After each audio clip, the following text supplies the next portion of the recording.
am Charlie, I'm back, and you would not believe the adventure that I just went on.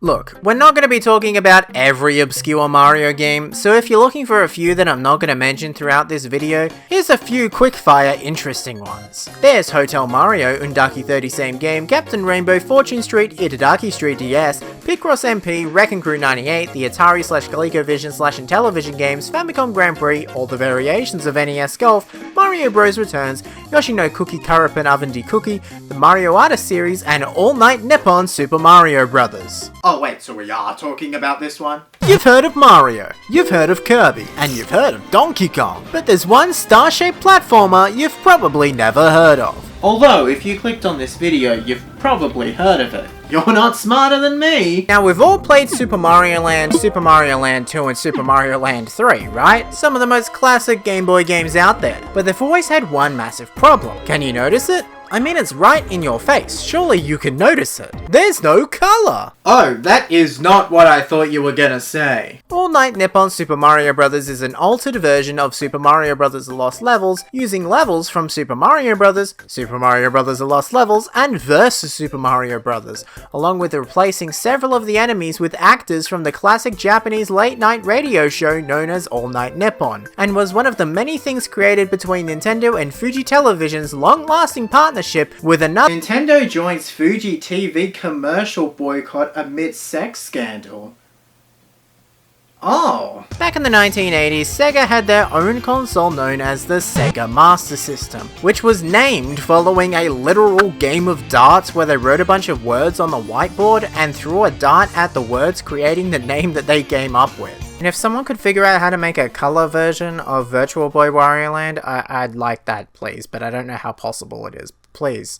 Thank you. We're of course talking about the legendary Starfy, a mostly Japanese exclusive platformer series developed by Toes, the developers of a lot of your favorite smaller Nintendo games like Mario's Tennis for the Virtual Boy, and published by Nintendo. The Master System ended up selling 125,000 units by the end of 1986. They wanted between 400,000 and 750,000 units sold. It did beat out the Atari 7800, but it was nowhere close to the Nintendo Entertainment System.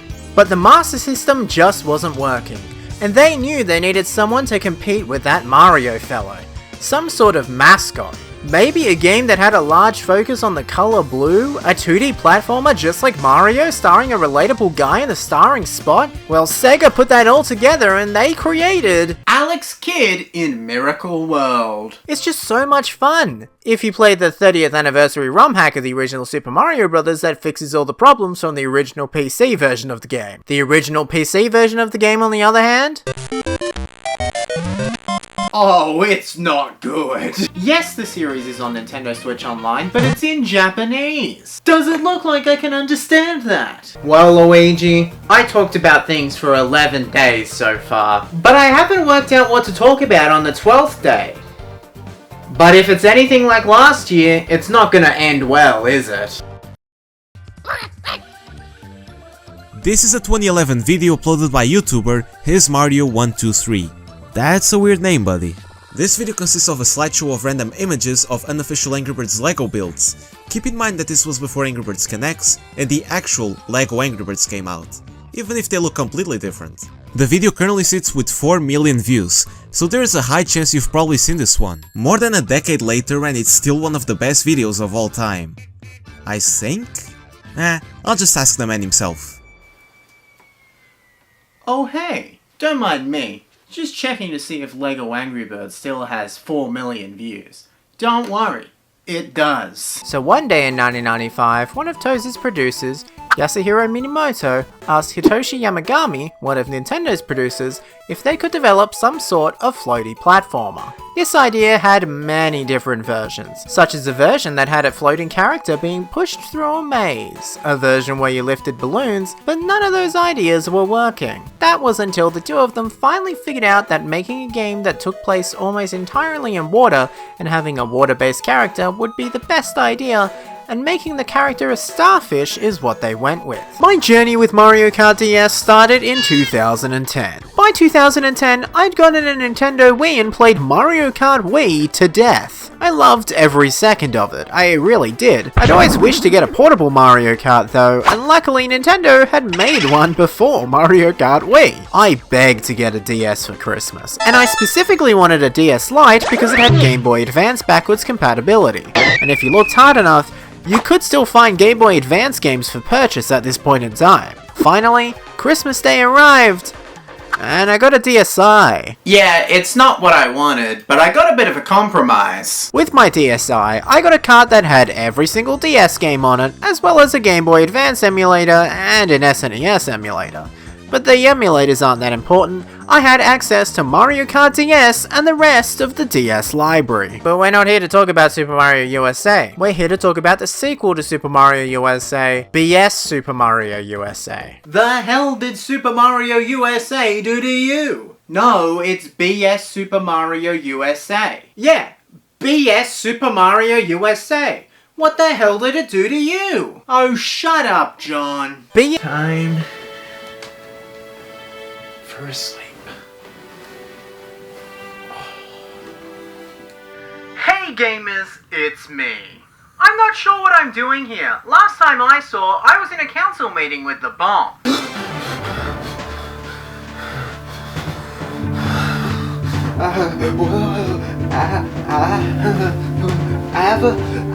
Avatar? Play the game, Charlie. Play the game, Charlie. Pandora's coming, Charlie. Play the game, Charlie. But sometimes you just want to play a Mario game that you've never played before. I got you. I feel you. Charlie, what's wrong? Have you ever had a dream that felt so extremely real? Like it felt it was something that was actually happening? I mean, sleeping in development hell will do that. It's never happened to me in this world, though. Oh. I just had this dream about that Avatar game, and then one voice, and then another voice. What did the voices say? At first, a voice said, "Hey gamers, it's me." Then started talking about a council meeting or something. And then there was another voice. Did you say you heard a voice that said, "Hey gamers, it's me"? But there's also a ROM hack for the arcade game that unlocks the game, while also giving you more options to be able to play it. So for anyone that wants to try out Versus Super Mario Bros., I think this is a great way, and if not the best way to do it. And considering it gives you more options than the official re-release of the game, just play this version. You just need a legal copy of the arcade game, which can't be that hard to get, right? Right? That's what I thought. Who keeps stealing the stuff from my desk? They began development of this concept back on the original Game Boy before moving over to the Game Boy Color, and were actually quite far in the development of this Game Boy Color game before being told near the release of the game that they needed to make it for the Game Boy Advance. So they reworked the game and released Destino no Staffy on September 6, 2002. The game was well received, had a lot of marketing, but Nintendo of America didn't feel that the game needed to be released outside of Japan due to the amount of Japanese cultural references within the game. But luckily for all you out there, people have made an English localization for you to check out. Sadly, the other games in the franchise don't have an English translation yet. Well, except for the last one, because that just released in English-speaking countries, so of course it's in English. At my school, we'd have these days at the after and before school care area, yeah, the same area that I mentioned in the previous video, called DS versus PSP days, where you'd bring either your DS or your PSP. I think maybe one person brought their PSP, and they were seen as weird. Sega wanted to compete with Mario, so they held a competition within the company to see who could come up with a design for their brand new mascot. Some designs would end up being other well-known Sonic characters, like very famously the Dr. Robotnik design, and some things were implemented in other games. There's a whole thing. But one thing stuck out more than anything else. A little guy named Mr. Hedgehog. That is literally what they originally called Sonic the Hedgehog. That hedgehog is Sonic, just in case you weren't clear. This hedgehog needed some edge, needed some cool energy, such as President Bill Clinton's get it done attitude. That is not a joke. That is the most serious thing I've said in this whole section thus far. See, in 2020, I decided to go all in collecting games, such as Yokai Watch Just Dance for the Wii U. The game begins with us learning about the story behind the game and how it kinda connects to the wider Mario franchise. As you might know, at the end of Super Mario Land 2 6 Golden Coins, Mario defeats Wario and destroys Wario's castle. Wario is obviously upset by this and wants to restore his own castle. In order to do this, Wario sets out to capture a statue of Princess Peach from someone known as Captain Syrup. Wario wants to use the statue for ransom to buy and restore his castle. Pretty simple. Has he ever had some sort of ongoing franchise with one game being stuck on some random console that not many people have? Are we really gonna talk about the Virtual Boy? Yes, got it. Luigi says that we're only going to talk about the Virtual Boy if you hit the subscribe button. Sonic the Hedgehog has a large fan community. We all know how they are. Throughout the game you collect coins, you know, like Mario. And at the end of every level there's a bonus room that you can either collect more coins or more hearts in. They're always fun, but there's actually a really cool thing at the end of the game that will make you want to collect more and more coins. And it's not just giving you a new title screen like New Super Mario Bros. 2. So they turned to Sega programmer Yuji Naka. Yuji Naka originally joined Sega back in 1984 with the first game he worked on being a game called Girl's Garden, an instant classic. Yuji Naka always had one goal while developing games back on the Sega Master System. He wanted to develop games that wouldn't be possible on the Famicom. He wanted Sega to do what Nintendo don't. Thank you, I'll be here all week.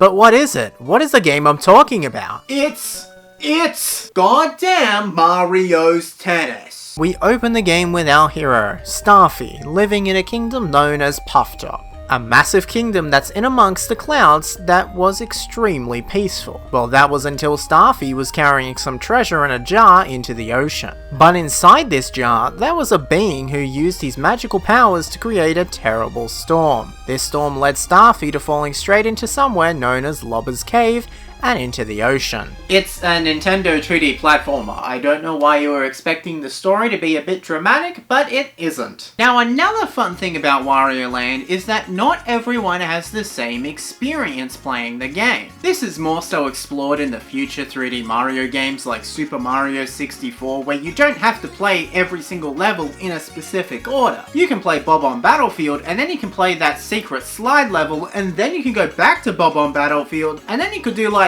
I don't know, Womp's Fortress or something. Like, you can do whatever you want. Wario Land is kinda similar in that way, although not that advanced yet because it's on the Game Boy. But that leads to an interesting point that there's actually an entire world in Wario Land that I never even played. And it's probably the most interesting one. Why don't you just try and unlock the world? Shut up, Gramsci, you're not even meant to be here. You're supposed to be John. John went out. Oh. Anyway. And yeah, so that is how I met your mother. Isn't that interesting, Luigi? Where the hell does this game keep coming from? Super Mario Bros. 3 is often considered to be a perfect Mario game, or at least one of the best Mario games of all time. From the level of creativity shown from the developers at Nintendo, to the advancement from the original Super Mario Bros. To this. Super Mario Bros. 3 has gone down in history as one of the greatest Mario games of all time, and even one of the best video games of all time. But what if we made it better? What if we mixed things from across the entire Mario franchise and put it together to make the ultimate Super Mario Bros. 3 ROM hack ever created? Thank God someone else has already done it. I have no idea how to make a Mario ROM hack like that. Marble Zone is terrible. It completely goes against every single thing that this game is supposed to be. Okay, here's the thing with Marble Zone. It really just doesn't work. Marble Zone just isn't fun. Unlike the first zone, which is about going really fast, it slows you right down. And to be fair, not every zone has to, and should be about going fast all the time, but you also need to just wait around a lot, and that's the main problem. Marble Zone is like if you took Bowser's Castle from Mario, you know, the one where you fight Bowser at the end, and decided to just extend it for another 2 levels for some reason, and also just had to wait for things to happen. It's just a lot of waiting around, hoping you don't jump in the lava. It's a whole thing. Mario Golf is a classic Mario spin-off spanning so many entries, all beginning on the Nintendo 64 with Mario Golf. Then of course there was the port of it to the Game Boy Color, also named Mario Golf. Then there was the GameCube entry, Mario Golf Toadstool Tour, and its portable counterpart, Mario Golf Advanced Tour. Then there was a bit of a break, and then we got to Mario Golf World Tour on the Nintendo 3DS, and then of course Mario Golf Super Rush on the Nintendo Switch. But there happens to be one that I didn't mention. And no, it isn't NES Golf. Were you not listening to the beginning of the video where I said I wasn't going to be talking about NES Golf? That's one of the ones I'm not talking about. Use your ears next time. So, hi, I'm Charlie, I'm back, and let's mix it up a little by talking about a Super Mario Bros. 3 ROM hack. Didn't you forget to say hi, I'm Charlie, I'm back when you were talking about Sonic? Shut up, John. Labyrinth Zone is an underwater level, which very famously, most people hate, myself normally included, but more and more I'm actually finding a bit of a fondness with some underwater levels. You know, just like I did with snow levels. And Labyrinth Zone, unlike what the popular opinion would tell you, isn't that bad. That's the hot take alarm. It goes off whenever you have a hot take. Now mobile golf at the end of the day is just Mario Golf with the Game Boy Color, but it has a few differences, with the biggest one being that the main characters are a bunch of humans. Ken, Napple, Thread, and Lisa are the players you're following, but there's of course other unlockable characters like Bean, Rosary, Powit, Bird, Grace, Kid, Tiny, and Jean. And it's just a lot of fun. But if you connect it to the mobile adapter, you get 4 more characters, and you may have heard of these ones. You can unlock Mario, Princess Peach, Yoshi, and Foreman Spike. Foreman Spike is the main character from Wrecking Crew. I have no idea why they picked Foreman Spike out of all people. It still slows you down, which I find annoying, but it makes sense. Well, it's snow. Only some yabbit would actually find snow levels life-changing.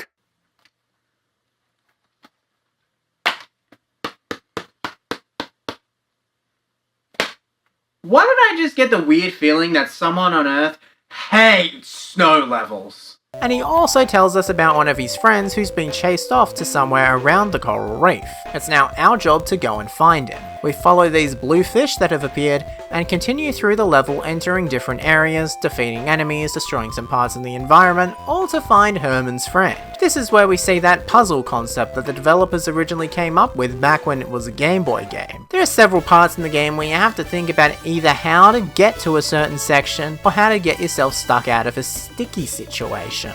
And that's really cool. This game has some really fun ideas that once meshed together create something incredible. I can't do this. I can't play this game! That's why I always had it on top of the Donkey Konga box, so I would always sit there, so I'd never have to play this stupid game!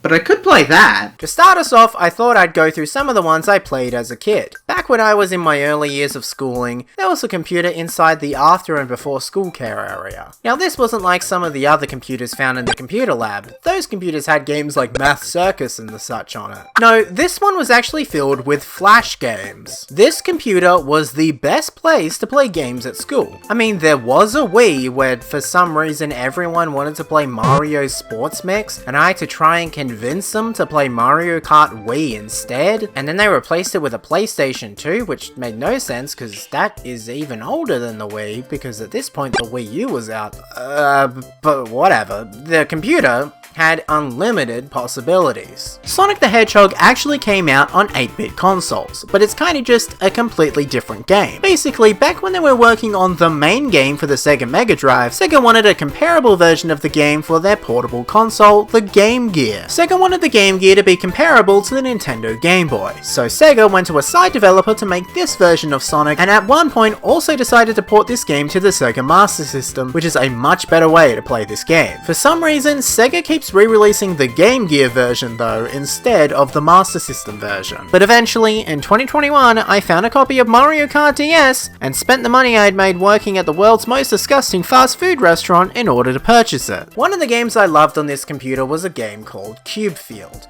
a classic Flash game where all you have to do is avoid the coloured spaces as this little triangle thing. It was really simple, but a lot of fun. But this computer also had some Mario Flash games on it. Quite a few actually. Now, were any of these games good? God no! But some of them were okay. The first track in the Mushroom Cup is known as Figure 8 Circuit, which is this game's Mario Circuit / Luigi Circuit track. It's a generic racing track in the shape of a figure 8, hence the name, with some pretty interesting background details. In the background we see these rectangular blocks resembling the rectangle blocks from Super Mario Bros. 3, and is actually the first time we've seen them in a modern Mario game since Super Mario Bros. 3.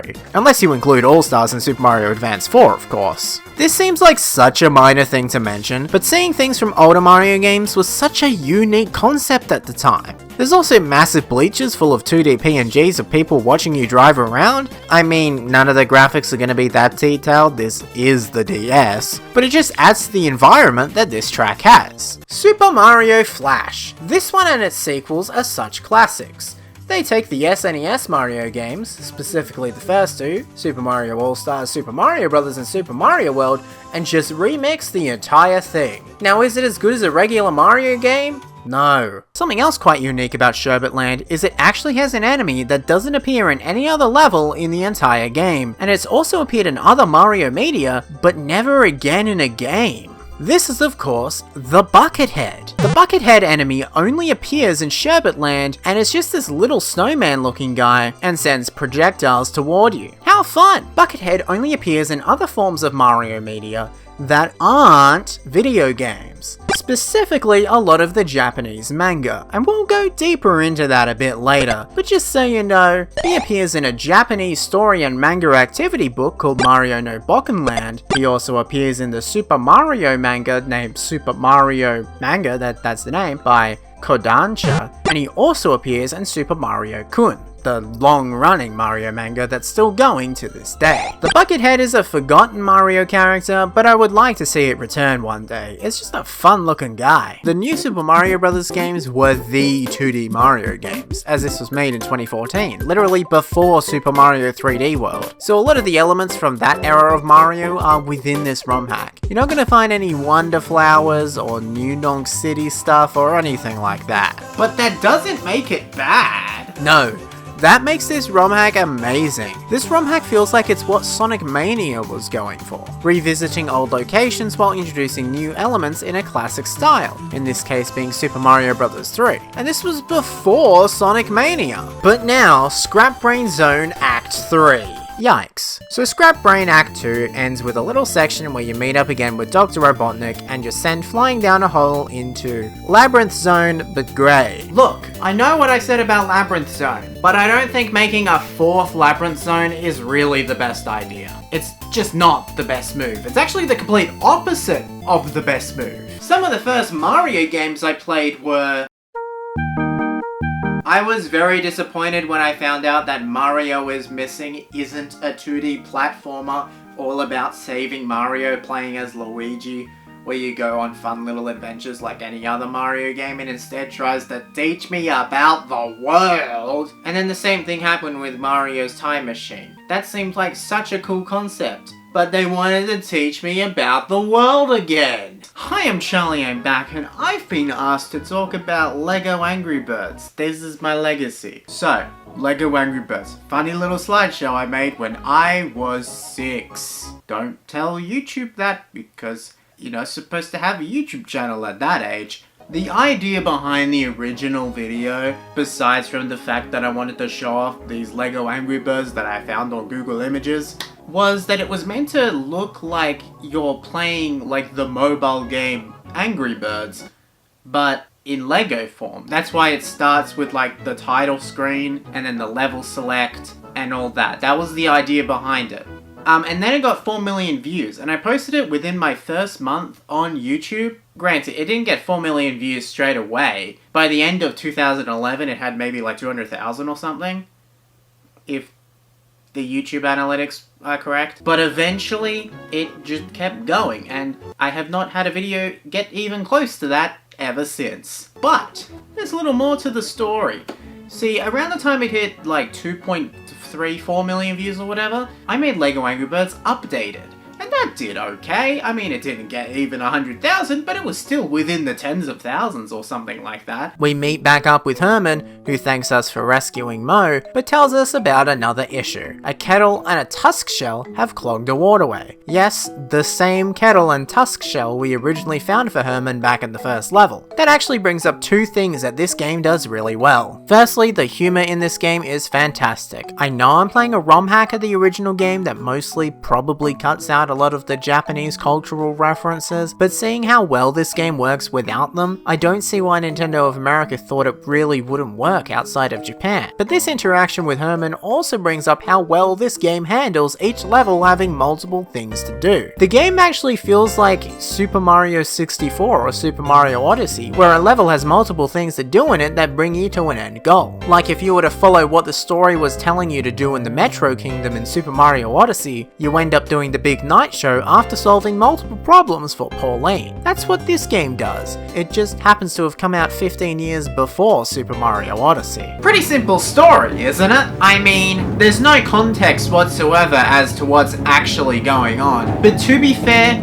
is that ever the case in movie tie-in games? Like, that'd be the same for literally any movie tie-in game. Like, if a viewer was watching my life right now, starting now, they'd have no idea what's going on, would they? This is what Luigi would look like if he was in Super Mario World. Hey, wait a minute. This is actually a completely new ROM hack called Super Luigi Land, which imagines what Luigi was up to during the events of the first Super Mario Land. This ROM hack has some brilliant graphics, man. Most of the graphics were completely redone to fit in this new art style. The A-coins from Super Mario Advance 2 were added as the main collectible, and most of the music was completely redone too. The Luigi model is completely new and different to what was in Super Mario World, but everything from Super Mario World is still here. The world map, the way the levels end, everything's still the same, just with a brand new coat of paint that just works so damn well. That's all you do. Tap the screen or drag. Tap. Drag, tap, drag, tap, drag, tap, drag. Fine! But moving over back to some more original adventures, Donkey Kong 4. Now what do I mean by Donkey Kong 4? Do I mean some sort of ROM hack for the original Donkey Kong trilogy? No. I mean a 2D platformer that's a ROM hack of Super Mario World that's a part of a series of ROM hacks called Donkey Kong that are inspired by the arcade games.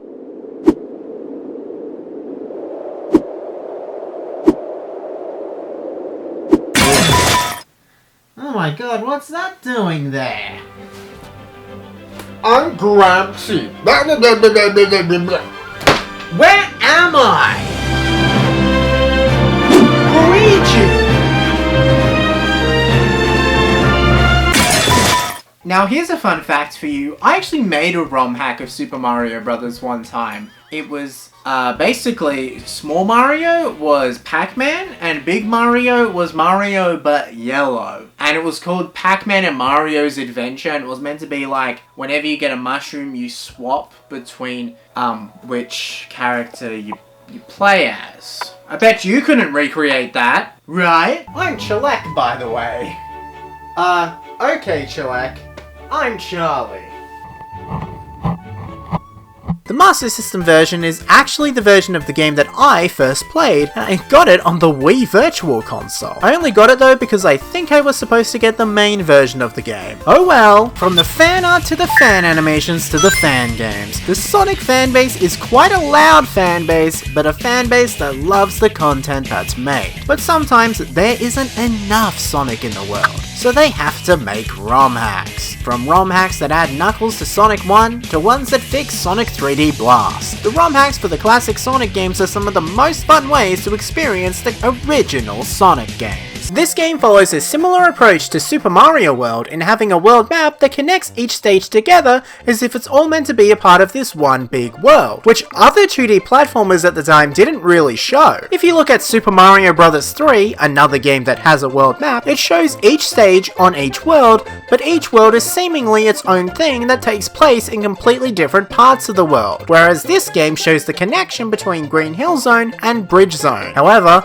unlike Super Mario World, you can't actually interact with the world map, which is a bummer, but who cares? This is still a pretty impressive feature that didn't even make its way to the 16-bit counterpart of this game, which is pretty impressive if I do say so myself. Now firstly, I played all of these ROM hacks on the Sega Mega Drive and Genesis collection that's now delisted on Steam. This had a workshop that had a bunch of re-uploaded ROM hacks that were definitely not made by the people that uploaded them, but no matter. Bridge Zone actually broke me when I was younger. See, I had this game on the Wii Virtual Console, which I can only assume I accidentally got when I actually wanted the normal version of the game. I played this game quite a bit, but I couldn't figure out how to get past Bridge Zone, and I'm pretty sure it was this level too. Act 2. The auto-scroller somehow just confused me to no end, and I couldn't work it out. Obviously, now I can do it like it's the easiest thing in the universe, but I think this level just confused people. Well, okay, Orange Sonic and Sonic 2 isn't that different, he's just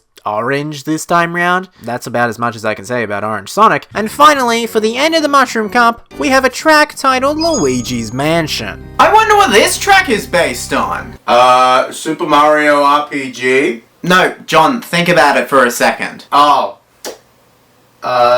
Mario teaches typing? Have you ever wanted to play a Mario game where you could create your own Mario levels based on previous Mario games? Of course, there's Super Mario Maker, but there's something even better. One that covers Mario 1, 2, 3, World, Land, Land 2, and all of the new Super Mario Bros. Games, and somehow even more. Hi, I'm Charlie, I'm back, and welcome to Super Mario Multiverse. So the original lead programmer of the Mega Drive / Genesis version created a director's cut in 2017. And, I mean, it's better, I guess, but it's still Sonic 3 Blast, so it's not that good. Super Mario Multiverse is the latest in a long lineage of Mario creation games that allow you to create your own Mario games. And for me, my personal history with these types of games started all the way back when I was 8 or so with Mario Zero. If you don't know, Mario Zero is the first Mario game, but Mario has a portal gun. I originally found out about this game after watching a video about Mario having a portal gun. I thought it was such a cool concept. As such a big fan of Mario and Portal, I couldn't wait to try it out myself. So I looked it up and found out that it was actually real. I spoke about this fan game in my video about Mario fan games, but to put it simply, you can create your own Mario levels alongside using Portal elements to create your own Mario game. This was at a time before Super Mario Maker was a thing, so being able to do things like this was so cool. Yes, it was only the Super Mario Bros. Theme, but even still, I thought this was one of the coolest things ever. On this channel, I've spoken about some ROM hacks in the past, and you guys keep asking for more. Thanks for that, by the way. I've played a lot of these ROM hacks for such a long time. I have memories with many of the ROM hacks that I've talked about in these videos before, but I never really played any creepy ROM hacks. It's not because I'm scared, it's just because I wasn't really that interested. The only horror-related things I have memories with are things like Slender Man, Herobrine, all that stuff, which, again, we'll talk about it in another video. But the next track is probably the most iconic track from Mario Kart DS of all time, Waluigi Pinball. Now, why is this track themed around Waluigi? I have no idea. Nothing about Waluigi makes you think pinball, but for some reason, this is his pinball, and it's a lot of fun. Okay, so I actually have a story attached to this game. Back in 2014, one of my friends had his own YouTube channel, and he liked to play a lot of Flash games on that channel, and one of them was this very game, and that's actually how I discovered it. I think it may have been because I kept asking him to play a Mario game, I'm not exactly sure, but probably. But yeah, he just loved making videos either playing Flash games or playing Pokemon Leaf Green through an emulator, acting as if he was the very first person to discover the concept of an emulator. So that's the story, that's the end of the story. The other interesting thing about Sherbet Land, of course, is that there are 2 Mario Kart tracks that are also called Sherbet Land. There's Sherbet Land in Mario Kart 64, which later reappears in Mario Kart Wii, a personal favourite of mine. I just have so many childhood memories with this one. And there's also Sherbet Land from Mario Kart Double Dash. This Sherbet Land from Mario Kart Double Dash is completely different to the original, and also reappears in Mario Kart 8 and Mario Kart 8 Deluxe. Now, is Sherbet Land in Mario Kart at all related to the Sherbet Land in Wario Land? No, not at all. At least, I don't think so. I tried to look for connections between the two, but I have no idea if there are any connections, and what the connections would even be, besides from they're both called Sherbet Land and they have snow. But no matter, Sherbet Land is probably a lot of fun in Wario Land, but I'll continue to have no idea because I never played it. Oh well. But speaking of Bowser Jr., guess who's in this game? King Boo? No. Then who? You gotta subscribe to find that one out. What? Bowser Jr.'s in this game. Oh, that makes sense. Yeah, that adds up. Yeah. Sonic may not be the perfect video game. I mean, nothing is. That's impossible. But Sonic the Hedgehog truly managed to compete with Mario, and some would say is even better than Mario. Sonic 1 was truly the perfect game for Sega to release, and I think that's what Sonic is. Yuji Naka and the team, known as Sonic Team, truly knocked it out of the park on their first try, even if it's got some weird things and some weird zones, and it's not fantastic, but they got it. They got the magic. And now everyone's legacy will be known for the rest of time. However, I think Yuji Naka will be most well known for now for doing some insider trading after the release of Balan Wonderworld, his game for Square Enix. Whoops! It's more than just a Wii game. A living bomb, yeah really, a living bomb told me that this game can kill universes. What? Living bomb? Kill universes? I need to get it out of my universe! I will say there are these sections where you're going up inside of him, and there's these things that will push you back down that were insanely annoying to go through. But as we complete the level, find more of those things, save some people, catch up with other people, question why there are so many people living inside this whale, get the antibodies to try and help out the whale, we have a lot of fun. It's all in a day's work. You fight against Wart. Wart is the main villain of Super Mario Bros. 2. And a villain in The Legend of Zelda Link's Awakening. With Wart being controlled by Bowser Jr. Like, yeah, that's Bowser Jr. from the modern games translated into an 8-bit format, but hey, it makes it fun. Now here's something interesting that I discovered while playing this game. The game actually still has a debug mode left in. If you press a certain button several times, you can actually just alter the amount of lives and coins and hearts that you have. It's really pointless, as most of the time you have enough lives anyway, and it was almost definitely not supposed to be left in the game, but it's nice that they left it in to make some numbers go up. But it really steps itself up when we get to Super Mario Crossover 3. This one completely redoes everything. Not only can you play through the original Super Mario Bros., you can also play through Super Mario Bros. The Lost Levels and Super Mario Bros. Special. Genuinely crazy. And not only that, there's a million more characters and themes. There's so many characters in this game, like genuinely an insane amount of characters. So I'll list them all. But before I begin this list,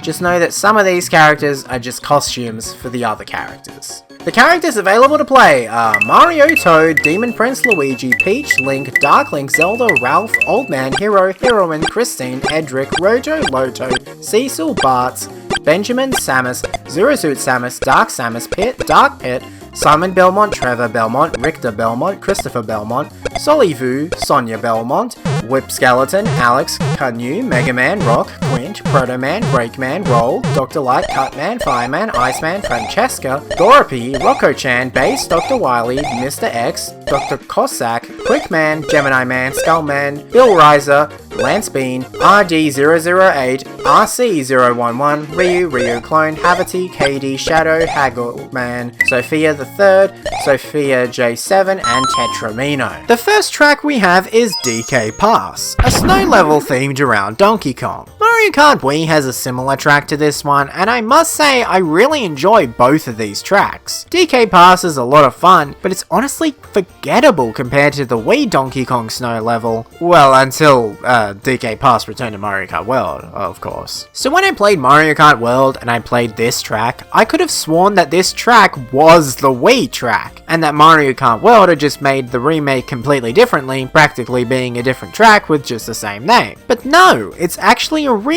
of the DS track, and I would say that it recreates it pretty faithfully. Of course, Mario Kart World has this whole other feature of you being able to drive from one track to another, which makes it a bit different to the original track, but it's a pretty faithful recreation. Act 2 is when this game goes from bad to worse. Act 2 is a vertical level that punishes you all the time. See, this level has you jump from small platform to other small platform trying to avoid falling down. Now, logically, if you were to fall down, you would think that the camera would follow you, right? Right? Wrong. This game does not have the camera come down with you. It instead makes the bottom of the screen a death trap, making some parts of this level completely impossible to get to. For example, near the beginning there's a set of rings. You can't get them, as when you go high enough to get them, the screen comes just a bit too high and kills you the second you try. Now obviously the normal complete version of Sonic 3 is Sonic 3 and Knuckles, where you can add the Sonic and Knuckles cartridge to Sonic 3 through lock-on technology. But in some cases, adding Sonic and Knuckles to Sonic 3 through lock-on technology makes it worse. Welcome to a ROM hack known as the. This one was suggested by Retro T-Bones. Most of the rest of the ROM hacks you're gonna see in this video were suggested by Retro T-Bones about 2 days before this video came out. I'm writing and recording this video on October 29th, 2025. Really cutting it down to the wire, aren't I? Anyway, I attempted to create my own Mario games through the Mario Zero engine, but then after looking up other people's creations, I found out about another Mario fan game where you could create your own Mario games called Super Mario Bros. X. Again, I talk about Super Mario Bros. X more in my fan games video, but to put it simply, I loved that it had more modern textures. I mean, they're 16-bit textures, but they're more modern than 8-bit, had more characters, and just had so much more stuff to do. I preferred the creation tools in Mario Zero, but I loved the amount of things you could do in Super Mario Bros. X. Sega will never do anything like this, and that's not a slight against Sega, that's just how it is. Normally fans, when it comes to fixing games like this, will be able to have more options because they just have more freedom compared to Sega themselves. That's what happened with games like Sonic Origins and Super Mario 3D All-Stars. The fan versions of these games in those collections are better because the fans can just do so much more without the pushback from the companies that made the original games. So that's why it is interesting when we get things like Sonic Origins and Super Mario 3D All-Stars and Mega Man Legacy collections, whatever it is, we get to see what the original developers were allowed to do. In Sonic Origins' case, we get to see these Sonic games officially in widescreen, and hear the music change in Sonic 3. Of course though, Sonic 3 Complete is the far better way to play Sonic 3, and there are other versions of this for Sonic 1 and Sonic 2, but they're more fan games than ROM hacks because they're kind of modded on top of the mobile ports, so they don't really count. Sorry! Later though, Nintendo announced that they were actually making an official Mario creation game, announced at E3 2014 as Mario Maker. This was my most hyped Wii U game possibly ever. This was my literal dream. I had always wanted to make my own Mario game, one that used things from across the Mario series, so I couldn't wait. The game finally came out in September 2015, and I loved every second of it. Yes, I couldn't make my own Mario game per se, but I could create my own Mario levels. My first level that I made was an attempt to recreate Nuketown from Call of Duty Black Ops. I don't know why that was my first level. I do not care about Call of Duty that much. Now, get this. This next ROM hack is just called Halloween. Pretty on theme, I know. This ROM hack is very similar to Halloween Island, but you only have one life and you have to make it to the end. You can pick up 1-ups throughout the level though, but it's just one really long level. And then I did Lego Angry Birds .mp4, which was a part of a series that I made called .mp4. I was 12 when .mp4 came out, and then I made Lego Angry Birds 4. This one I returned to my roots and made it in Windows Live Movie Maker, just like the original, and updated. .mp4 was made in Camtasia Studio. 1, 2, and 4 were made in a Windows Live Movie Maker. I did Lego Angry Birds the movie in 2017 on April Fool's Day. 2017 was a big year for Lego Angry Birds because I met some other YouTubers. You can see their comments probably at the top, and I told them about it and they thought it was funny that I was 6 when I made it. So anyway, back to the movie. Lego Angry Birds the movie, incredible. And then after that I did Lego Angry Birds 6, and then I did Lego Angry Birds 6.5, no. I did Lego Angry Birds 6, Return of the King, and then I did Lego Angry Birds 6.5, which is just 6 but with All-Star playing over it, from Shrek. And then, I actually need to check the history, hold on. Oh, yes, okay. I'm just checking the official playlist. So Lego Angry Birds 6.5 was called And They Don't Stop Coming. Because that was the Shrek one. So I waited. Oh my god, I can't wait to play Super Mario Multiverse. The f*** are Q&A me? I can finally play Super Mario Multiverse! And finally, we have Rainbow Road. Rainbow Road is a staple of Mario Kart, and Mario Kart DS does not disappoint. This Rainbow Road actually feels inspired by the Rainbow Road from Mario Kart Double Dash, but with a completely new song instead of the one from Double Dash in 64, and has so many loops and anti-gravity sections that you'd be shocked that it originated here and not in Mario Kart 8. There are better Rainbow Roads out there, that's for sure, but that doesn't mean that this one's bad. The only bad Rainbow Road is Mario Kart 8's Rainbow Road. This one still feels like a celebration of everything that you've done in the game, and it's still truly a magical experience that feels right at home at the end of the game. No doubt about it. But as I said, there's also themes. A lot of the characters also have skins too that fit in with these themes, but I won't go into them because it's the same as the themes pretty much. The themes are Super Mario Bros., Super Mario All-Stars, Super Mario Bros., Super Mario Bros. 2, Super Mario All-Stars, Super Mario Bros. 2, Super Mario Bros. 3, Super Mario All-Stars, Super Mario Bros. 3, Super Mario World, Super Mario Land 2 DX, Super Mario Bros. The Lost Levels, All Night Nippon Super Mario Bros., Super Mario Bros. Special, Super Mario Bros. Batatari, Blaster Master, Castlevania, Zelda 2 The Adventure of Link, and Demon Returns. Don't worry, we're done with the lists now. The final boss fight of Stove Canyon is a massive face that licks rocks and shoots things at you. What? A massive face? Oh, welcome back, John. Yeah, there's a massive face that loves to lick. I think that's the worst thing you've ever said in your entire life. What comes after Super Mario Bros. 3? Super Mario World? Yup. We're now at a point in the game where the games represented didn't even release on the NES, as now we're representing Super Mario World. In this world, the main gimmick is Yoshi, of course. From what I can see, I think the graphics that this game uses in World 4 are mainly from the famous Super Mario World bootleg game, with the Yoshi graphic maybe even being from Mario is Missing? I'm not sure, but that bootleg game is damn impressive, and this is even more so because it actually has better movement and is just actually a Mario game, and not built from the ground up. Well, I'ma head back to my universe. You can come if you want. Sure. Is that... The Sea of Stars is the next level, a level where you meet the Gelato Sisters. And you know what type of level it is? It's snow. Snow level! Sorry, I really like snow levels. God, I don't know what I expected, but this is literally just my room. What did you expect? You can talk? What's with the border?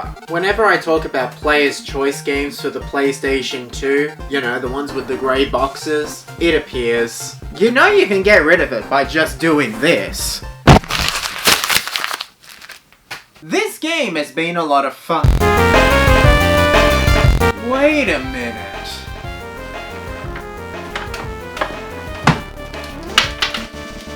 Who the hell is that? So that little game over there, Avatar, has slowly been destroying Charlie's universe. It started with taking things from his desk, but now if you go there, it's unrecognizable. Oh my god, all because of a Wii game? It's a pretty boring Wii game too. Oh really? How so? Well, luckily for you, I recorded myself talking about the game. You've gotta be kidding me. But there's also another whole trilogy of games called Mario's Early Years. There's Mario's Early Years Fun with Numbers, Fun with Letters, and Preschool Fun. These games were released both on PC/DOS and the SNES. I actually grew up playing the SNES versions. I'm pretty sure I had the PC versions too, but I really just played the SNES versions of the game. I don't remember much from it. I happened to grow up in a time where these edutainment games were just like on the way out in 2010, because from 2011 onwards an iPad was thrown in my face every 10 seconds instead of Math Circus for PC. But when I went to replay these games, I remember some of the things that happened. The boss fights have you fight against the rhinos from Super Mario World, and let's just pretend we didn't see that. That doesn't look good, my god. It can't be all perfect. But I like a little variety in my platformers. I like a little variety in my videos too. Mario Zero is basically just what if Mario had a portal gun. You know, from Portal. I love Portal. I've made videos in the past about how I think the first two Portal games are absolutely perfect in every way possible, and I tell you why they work. But there's so much more outside of the first two Portal games in the Portal community. And one of the first things I played outside of the first two Portal games in the Portal community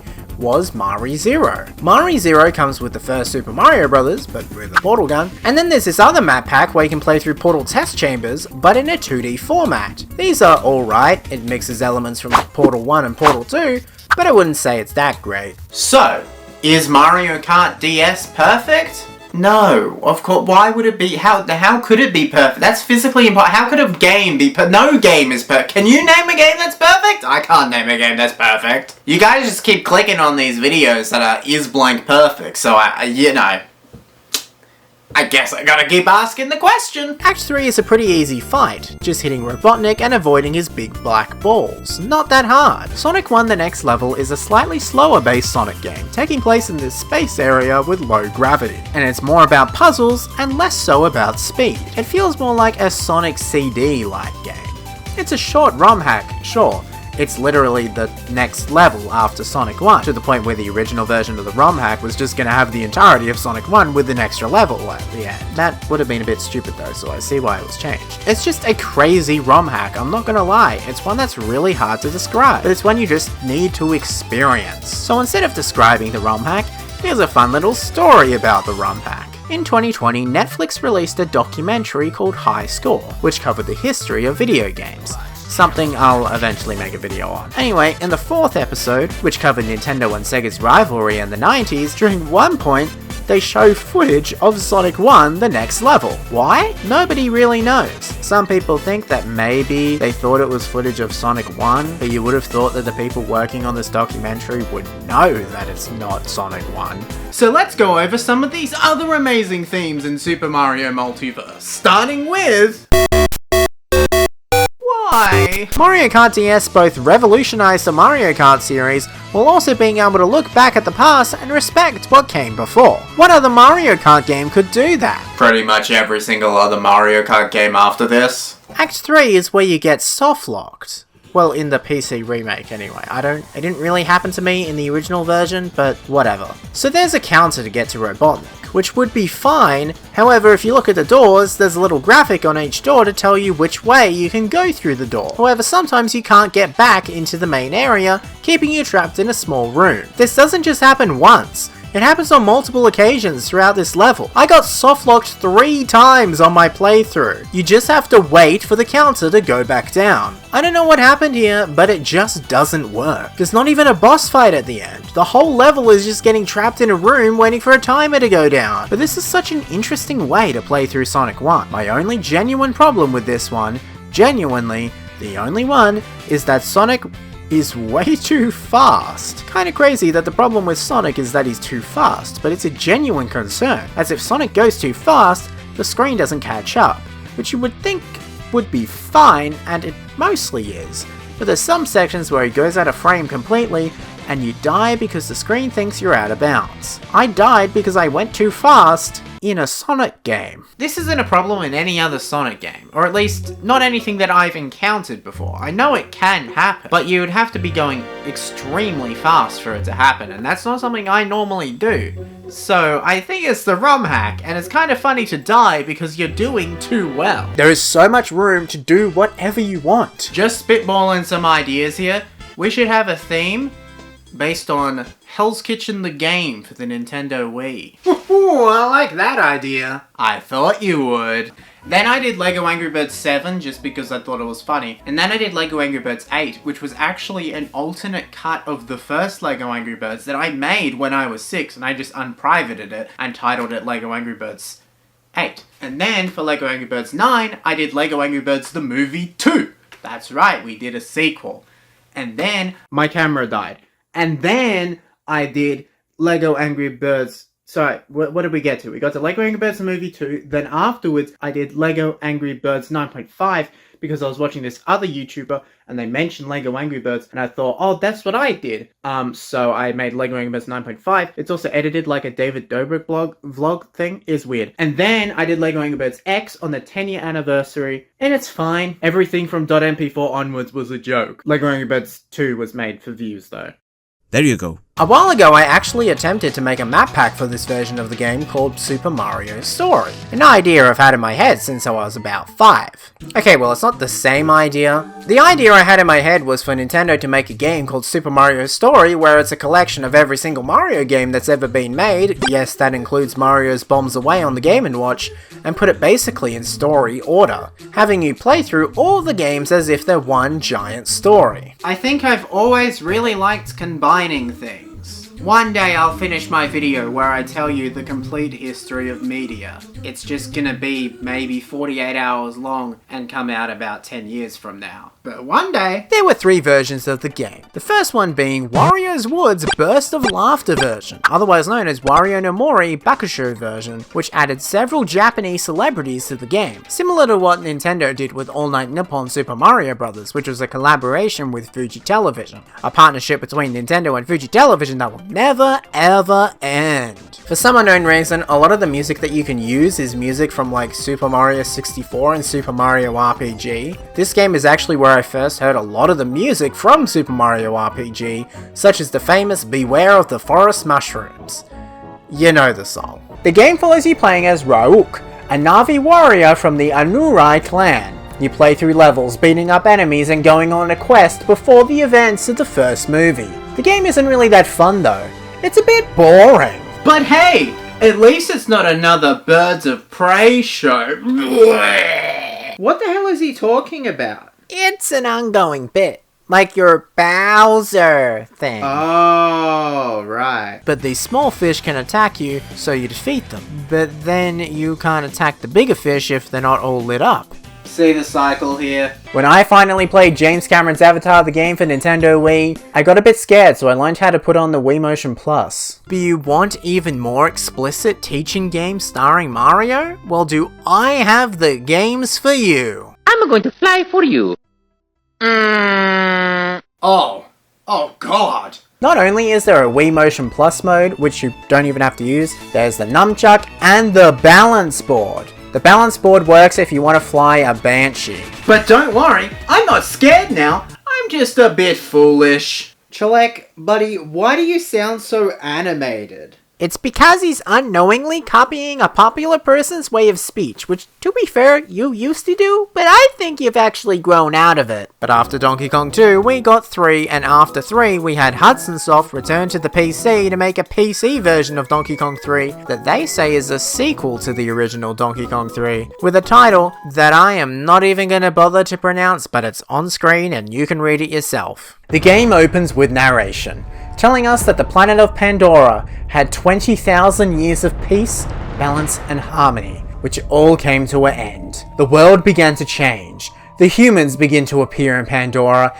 and now a new warrior has come to emerge from the wild and fight off these annoying humans. We then see the following text. The warrior was fearless. He was the last of a noble clan whose totemic animal was the deadliest land predator known to the people, the Thaninator. Years ago, the newcomers had destroyed his home and robbed his clan of the sacred artifacts. The warrior had spent years watching them, observing them, learning their ways, their tactics, their language, waiting for the right moment to take back all that had been stolen from his people. Now, the warrior watched the metal birds thunder through the sky toward the outpost.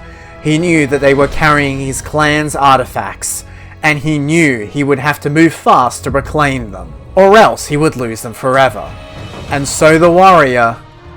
press A. You know the plot of Super Mario Sunshine, right? Cleaning up all the mess that Bowser Shadow Mario created. Well, what if we put it in Super Mario Bros. 3? That's what this, do you not get the point of the video? That's what this is. The boss fight of this world is a character known as Ghost, unrelated to the Boos and the character from Thunderbolts, of course. Ghost actually appears in some other pieces of Mario media outside of Wario Land, but not in any games.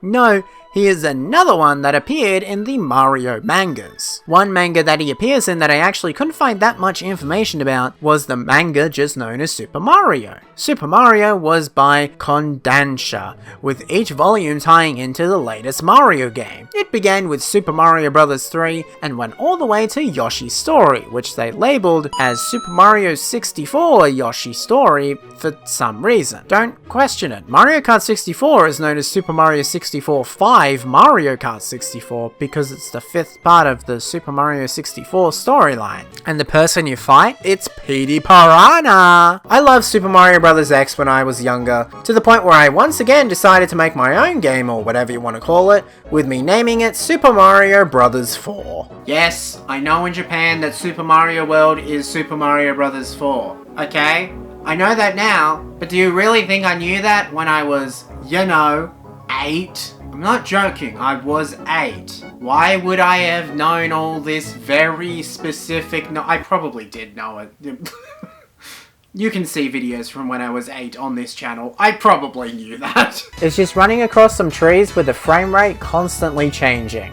It's just like Avatar: The Way of Water! We eventually find a giant star that can turn into a spinning pentagon and make our way back up to Puff Top while learning about what's inside the prophecy. Look, I'm speeding through this ending section because there's not a lot of original stuff to talk about. Like, I really like this game and I think these levels are made really well, but I would just be repeating myself over and over again. There's not that much to talk about when it comes to this level's got this other thing. Like, what do you want me to say? But now we move on to World 7. And this world is inspired by one of the greatest Mario games of all time. A game that has one of the most incredible video game soundtracks of all time. I mean, you can hear it right now. I can? It'll be edited over. I'm of course talking about Super Mario Galaxy, by the way, if you didn't pick up on that. Chillette, you're actually talking about that Avatar thing?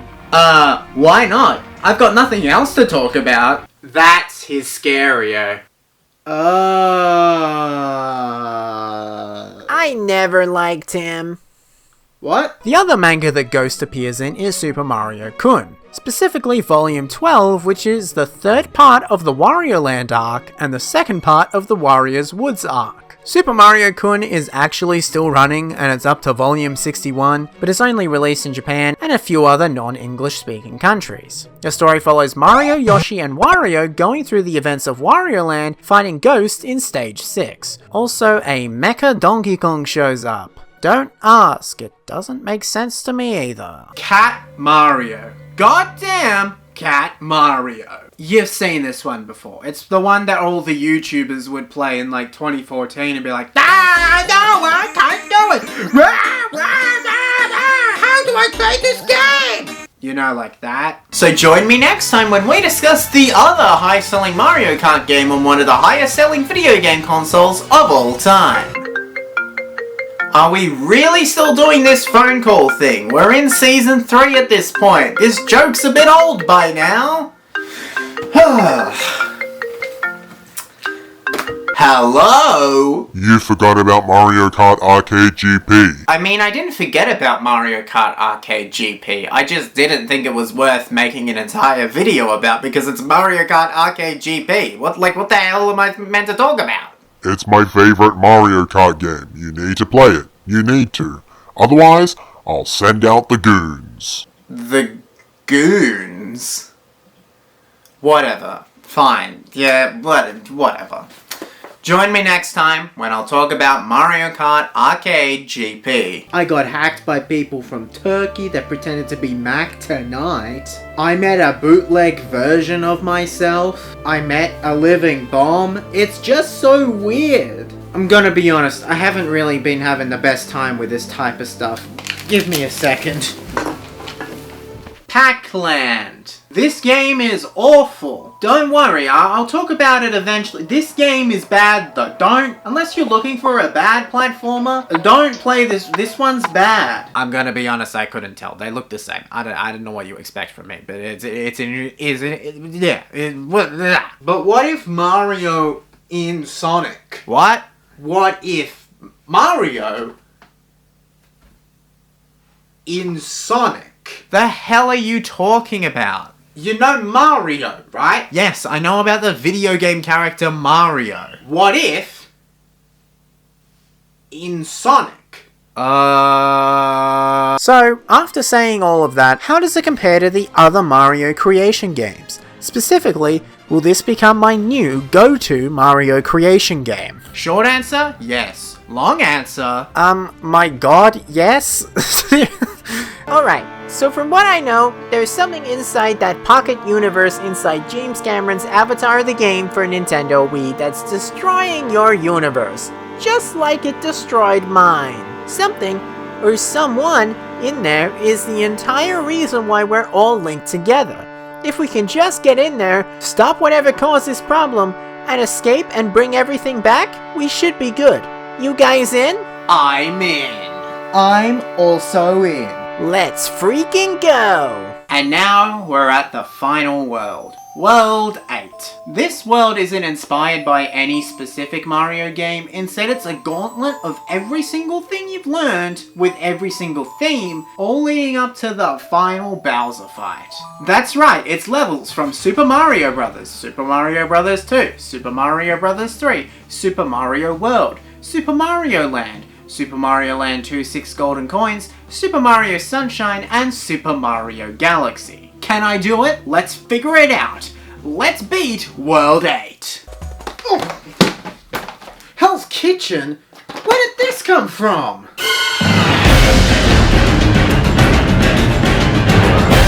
I wonder what's over there. Next is the final level of Super Mario Bros. 2, and oh, I glitched through the wall, and now I got to the final boss of the level without actually playing it. That level was pretty easy. Only a few more universes until success. Finally, I will rule the multiverse. What? Rule of the multiverse? What does that even mean? How do I always end up in these situations? Don't think I can't see you, Charlie. Do you hear that? Who are you? Don't you remember? It's time for that great taste at McDonald's. John? John? No, that was my partner in crime, but he was weak. He gave up easily.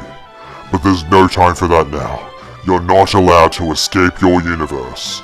See you later. What? See you later, Charlie. Oh no. Oh no. Oh no!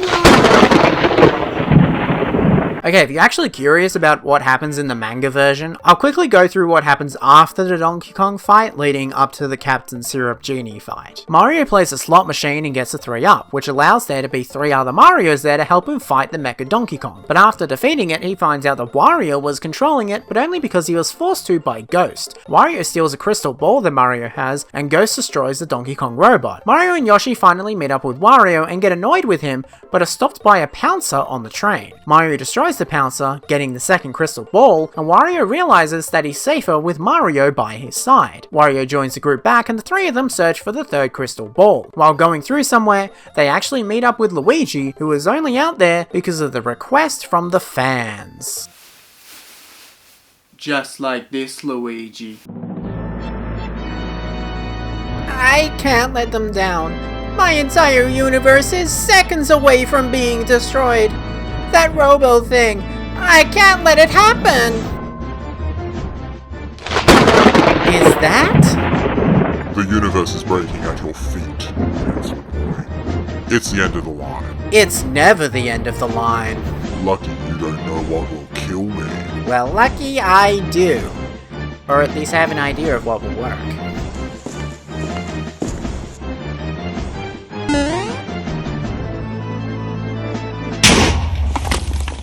It's finally time to move on to the final level of the entire game. This level is yet another gauntlet, but instead all in one level. It takes everything you've learnt from throughout your experience and throws it all in your face. It takes elements of all the different Mario games, and it's just such a cool experience. And then the final boss is pretty much the same final boss from Super Mario Bros. 3, so I don't know what you were expecting here. You have to make Bowser jump in the lava, but you have less blocks to be able to do so, which makes it a tad bit harder. But it wasn't that hard. It ended quite quickly, in fact.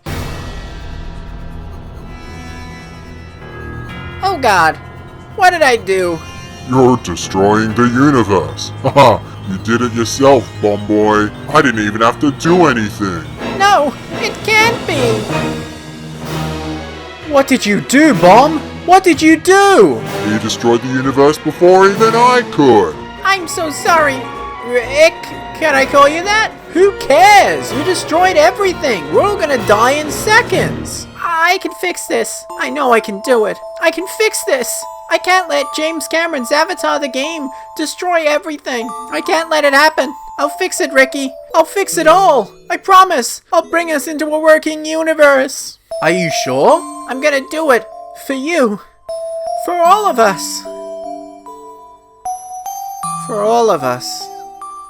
Luigi brings a bunch of power-ups to Mario, such as the cape, the raccoon suit, the frog suit, and the bunny power-up, and they fight a ghost once again. They get the final crystal ball and make their way to Syrup Castle. The genie appears once they get there, and Mario, Wario, and Luigi, who has a dragon power-up for some reason, fight the genie while Yoshi has a bucket on his head like in Mario and Wario. They begin to fight the genie and overwhelm him, but then the gang gets trapped under the genie, so the genie farts on him, with the gas being so strong because he held it in for centuries, and Mario gets trapped inside the lamp. They eventually meet up with a masked gorilla who is revealed to be the new Donkey Kong that will later appear in Donkey Kong Country.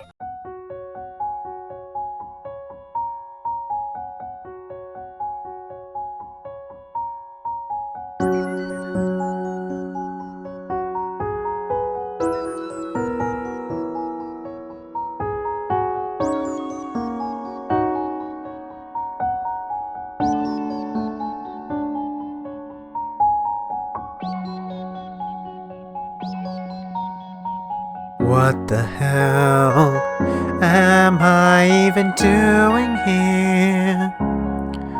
I just wanted a nice Christmas, but I guess that's impossible. I really want just a normal day, but what's the point anymore? I can't do this anymore.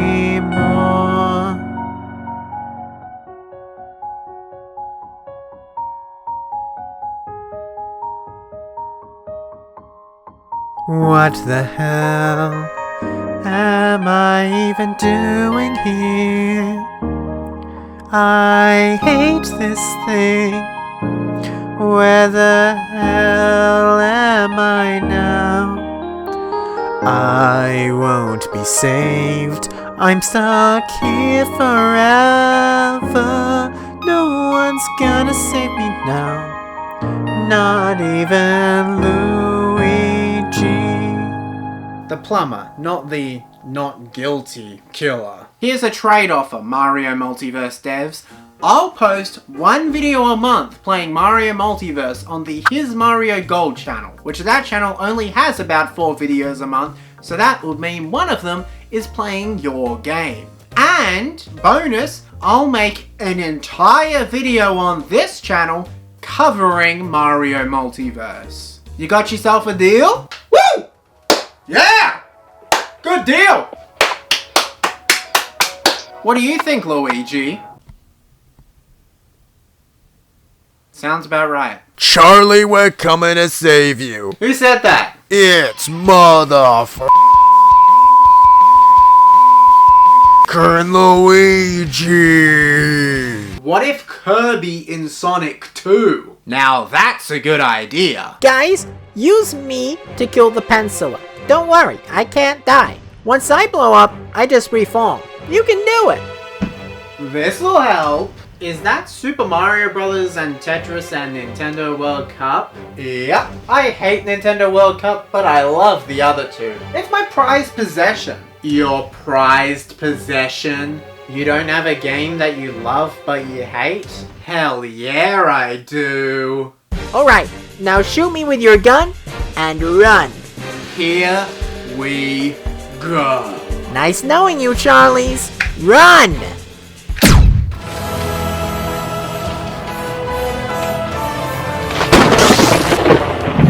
However, if I had one suggestion, look, I'm sorry. If I had one suggestion, it would be to make a new Super Luigi U theme. Like, get this, new Super Luigi U.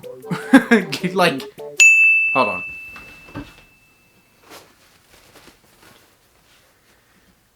They're telling me that to do a level in the new Super Luigi theme, all you have to do is use the new Super Mario Bros. U theme, and then just make the playable character Luigi.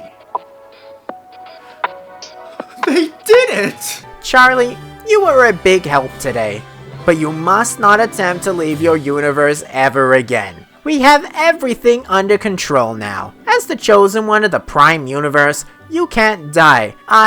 We won't let it happen. You can go back to talking about silly video games now. We put you into the universe you left with John last Christmas, you know, when he did that Hell's Kitchen thing. But I made sure to bring all of your friends here, and the right versions of them too. Don't be time traveling and making other universes with John. We'll always be looking out for you, no matter what.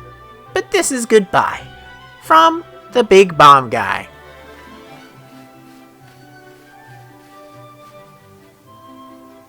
Okay. By the time we get back to it, there will probably be another, like, 100 ROM hacks to play anyway, so, you know. It's just the way the cookie crumbles. Like Luigi and Sonic? Yes, John, like Luigi and Sonic. I do need to play it first. Let's play the ROM hack. Did you hear that?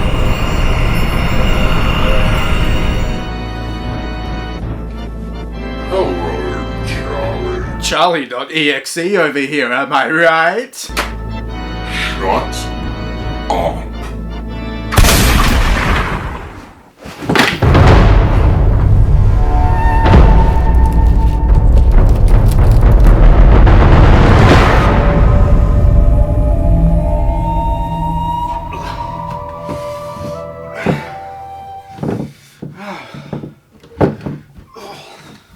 What the hell is that?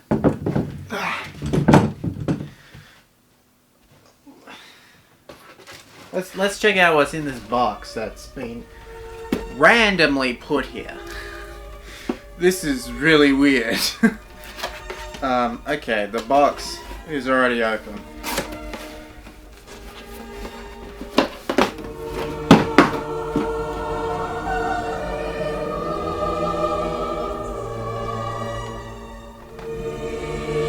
You have got to be kidding me. I'm not dealing with this again. I'm not dealing with this again. Let's just put it next to Hell's Kitchen. Let's just put it next to Hell's Kitchen. You know, let's just put it next to Hell's Kitchen. Oh,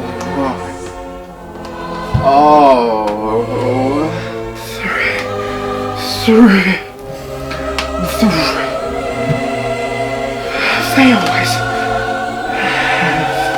Have they always been here?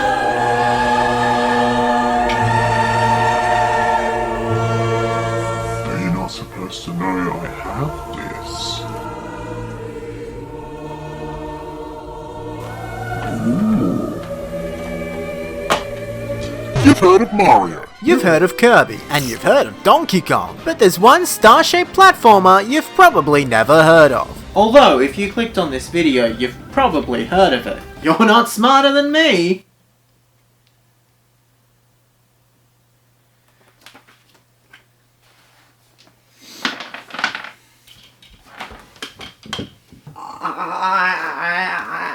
I can't do it 3 more times. I can't play this game 3 more times. Oh, you've got to be kidding me. Well, at least I don't have some sort of game to play this year. The past 2 years playing Hell's Kitchen the game and James Cameron's Avatar the game for the Nintendo Wii, I just don't want to do that anymore, you know? While playing them, some of the worst things that could have ever happened to me. All because I played those games. Why should I have to do that again? I just want to relax. No bomb guy, no orange line, yellow line stuff, nothing. I don't want any of that. Unless... No, I couldn't. I shouldn't. But they can't lead to anything bad, right?